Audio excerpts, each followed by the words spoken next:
How's it going, guys? Welcome back to another NBA offseason video here on the channel. So if you don't know what it is, it's where I realistically give you scenarios that I think each of the 30 NBA teams could do in this upcoming offseason. And we started off, of course, with the Philadelphia 76ers a couple days ago. If you missed that video, be sure to go give it a look. In this video, we're going to be talking about the Boston Celtics. But before we get into that, I want to preface this by saying, as I did in the last one, that I am not an NBA expert. I'm simply a guy that likes to read a bunch of articles, simply a guy that loves to talk about the NBA. And because of that, I may say things that you don't agree with in this video. And that's cool. That's definitely cool. Again, I'm giving my opinion, and this channel has always been about discussion. So if I say something in this video that you don't agree with, don't leave it a dislike. Comment what you believe in the comment section below, and of course, we can all go about talking about the NBA. Simply, this is me bringing in things I read in articles and my personal beliefs and bringing it into a simple video. So similar to the first video, I do have two different scenarios for the Boston Celtics, and the first scenario is not one that I came up with myself, but something one of you guys sent me via Twitter. So shout out to you for making this article known to me. And we're going to start off with the NBA draft. As we all know, the Boston Celtics ended up with the number 3 pick in this upcoming draft, and I think we can all agree that this draft is basically a two-player draft, meaning that Ben Simmons and Brandon Ingram are probably the two players that have the potential to be future superstars in this upcoming draft. So it's like a two-player draft. After those first two picks, it's kind of a drop-off in talent. Not saying that these guys aren't talented, but definitely those two players are the ones that can come in right now and provide great minutes for your team. But that doesn't mean that this draft class is bad. But one thing about the Boston Celtics, they've shown over the past couple years making the playoffs that they're trying to make a push to win a championship.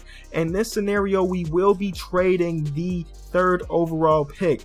Now, names that I've seen thrown around on articles, on different TV shows, is names like DeMarcus Cousins and Jimmy Butler. And realistically, I can't really see the Kings of the Bulls making this trade, sending their best player away to the Celtics for this 3rd overall pick, because exactly like I said, this pick doesn't have the potential to give you a superstar.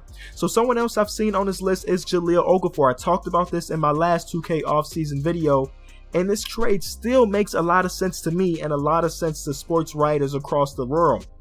Now, the Celtics also have the 16th, the 23rd, the 31st, the 35th, the 45th, the 51st, and the 58th pick in this upcoming draft. They have a ton of picks, but since honestly, I'm going to tell you guys right up front, I'm not familiar with this draft class when we're talking about 16th, 23rd. When we get deep into draft, I'm not really familiar with those prospects. So because of that, I won't be telling you guys what I think they should do with these picks. I'm just going to say draft players that they think will help the team. But the real move, like I said, is trading that 3rd overall pick and a guy like James Young to try to sweeten the deal up for Jahlil Okafor. So after the draft, the Celtics must decide who to bring back to Boston and who to let go. Let's start off with who they are not going to bring back. Players like Amir Johnson, Tyler Zeller, and Jared Sullinger, while they definitely played a major role in this season for the Boston Celtics, I do think that these players should not be re-signed.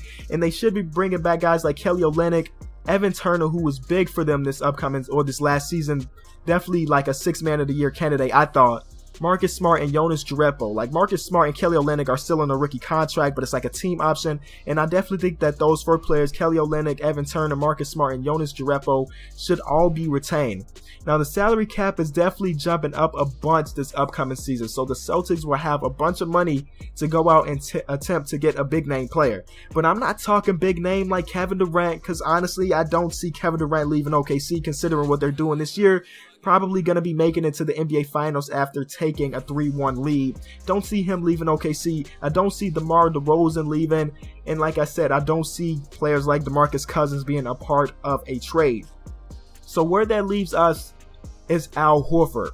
Al Horford may be the guy for the job. Now, Horford has expressed that he would love to stay in Atlanta, but he would like that team to get better significantly. And seeing the current team and kind of the market in Atlanta not being the best, I don't see Atlanta being able to lure in a nice free agent to kind of complement the team or them getting better. I mean, the team Atlanta, they're kind of getting up there in age. Al Horford's 30, Paul Millsap is getting about 30, and the only kind of young guy they have on the team right now is Dennis Schroeder, and really, he's going to get better, but not enough that I think that Al Horford would stay with the team. So now the front court is looking like Jahlil Okafor and Al Horford. Now that seems like a great combo if we're talking offensively. Of course, Jahlil Okafor has the ability to give you a bunch of points back to the basket, and Al Horford has shown this upcoming season, or the past season, the season before that he can develop a nice three-point shot. He shot over 30% this season.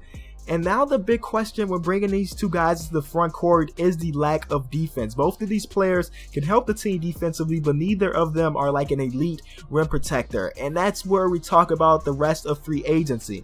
Now, in re-signing the players that I said, going out to get Al Horford with a pretty big contract, I might say, like giving him close to a max deal. I know he's 30 and a max deal sounds pretty bad, but if the Celtics are looking to win right now, I think it's kind of the route they're going to have to take. That leaves them with about $15 million in cap space. And one big man that I do see potentially being able to take up some of that $15 million and still be a great player off their bench is Joakim Noah.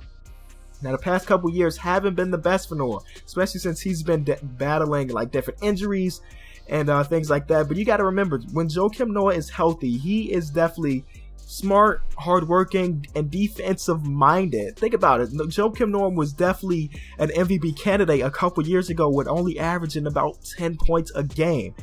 And I do think since he's been battling these injuries, he's definitely a player that would sign for a little less money, because one thing about Joakim Noah, he loves to win, and I don't think the Chicago Bulls will go out and try to re-sign him.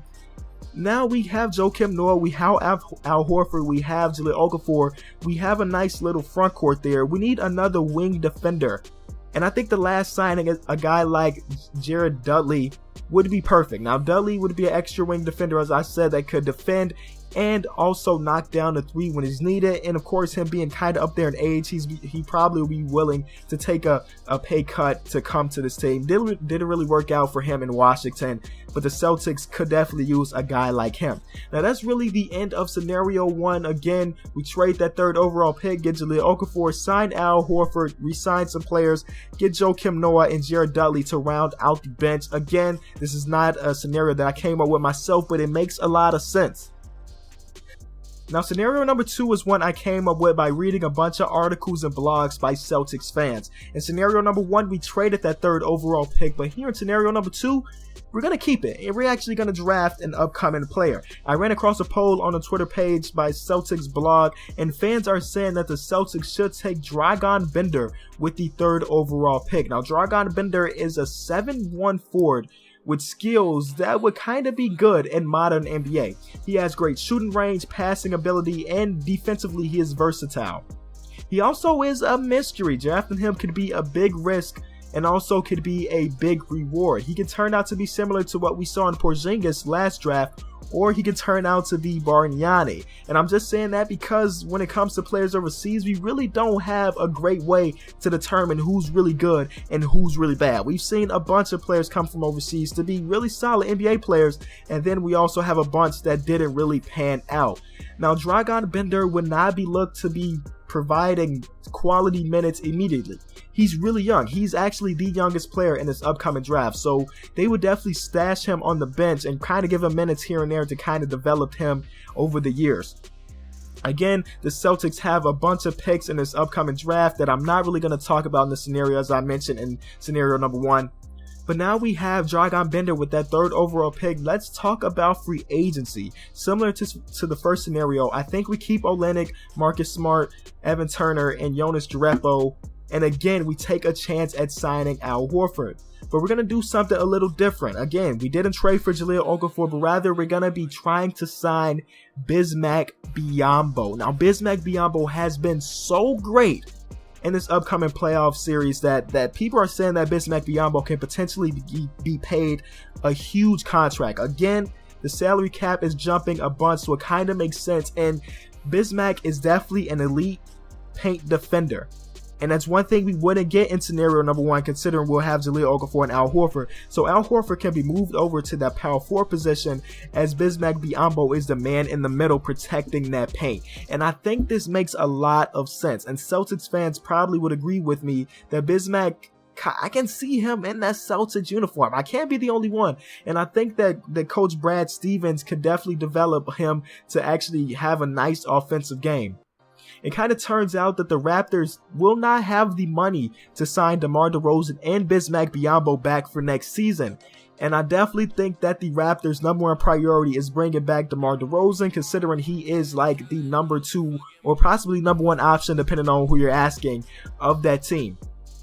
So I really think that signing Bismack Biyombo is a huge move that the Celtics can make. And again, we're going to round off free agency by again signing Jared Dudley, because again, we're going to have a small amount of cap space left, and I think he's a great defender and a great kind of like a 3-and-D player that can actually run some 4. He ran a bunch of 4 in Washington.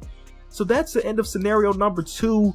And again, the Celtics have an endless amount of possibilities that they could pull off this upcoming free agency. With all the draft picks, all the assets they have, they could do something bigger than what I said in this video.